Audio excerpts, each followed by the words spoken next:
like to pick on people. Sometimes I even make jokes at someone else's expense. But then someone started making fun of me. I laughed the joke off, but inside I was hurt. Fortunately, I also realized something else. I am hurt by the same thing that I do to others. If I don't like being made fun of, maybe others don't like it either. Suddenly, the reward of the laugh just isn't worth the pain of the joke. Many years ago, Laban met the servant of Abraham, a wealthy man of distant relation. Even Abraham's servant displayed more wealth than Laban ever had. Fortunately, Laban was able to gain an extraordinary gift, just so that his sister could marry Abraham's son, Isaac. It was a common practice at the time to give a gift or dowry when taking a wife. It was sort of like compensation for the family losing one of their daughters. Unfortunately, that was a long time ago, and now Laban's wealth is running low once more. Just last year, Laban lost his servants who took care of his sheep. He could no longer afford to pay them. Now his daughters, Rachel and Leah, work as his shepherds. He might not be as wealthy as he once was, but he'll think of something. He always finds a way to turn situations to his advantage. Then he sees his youngest daughter, Rachel, running towards him. She shouts, "We have a guest! We have a guest!" Great, Laban thinks. I'll have to kill another sheep, another expense. Rachel continues, "A man named Jacob is here. He's the son of your sister, Rebecca." Oh, Laban's eyes light up. If Abraham's servant brought gifts, imagine the wealth of Abraham's grandson. So Laban quickly runs to greet Jacob. But to Laban's disappointment, he learns that Jacob didn't bring anything with him. No wealth, nothing.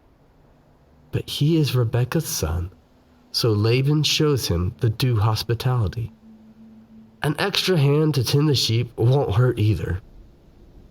After a month of Jacob tending Laban's sheep, Laban asks, "What shall I pay you for your work?" Now, Jacob loves Rachel because of her striking beauty, so Jacob replies, "I'll work 7 years as a dowry for your daughter Rachel." Delighted, Laban agrees.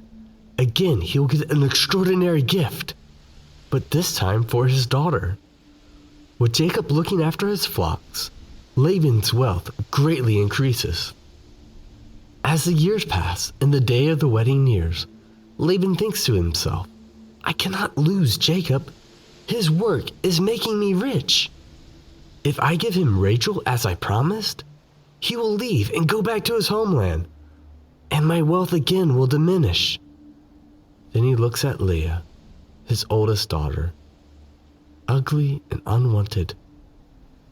If he could only make Jacob work for her as well, then he would have 7 more years of prosperity. A plan comes to Laban's mind. For the wedding, Laban throws a glorious feast. He does his best to ignore how much it costs him, because he can't let his stinginess throw his ruse. Rachel is in the most beautiful dress he could find for her. He must remind Jacob that she is worth every bit of the 7 years of labor. The party ends and the bride and groom leave to the honeymoon tent. But this is where Laban enacts his plan. He bought the same dress for Leah, although it did not make her as pretty as Rachel. In the candlelight, no one can tell. Now Laban quickly calls Rachel and replaces her with Leah. The next morning, Jacob wakes up to find that he's married Leah, not Rachel. Furious, Jacob shouts, "You tricked me!" Smiling, Laban responds, "In our tradition, the oldest always marries first. If you want Rachel, you can just work another 7 years." Trapped and tricked, Jacob consents. Jacob realizes he was deceived, just as he deceived his brother and his father. The person he trusted betrayed him. Maybe this is how his own family felt from his actions. he will stop using people to gain an advantage. The hurt and the pain it causes just isn't worth it.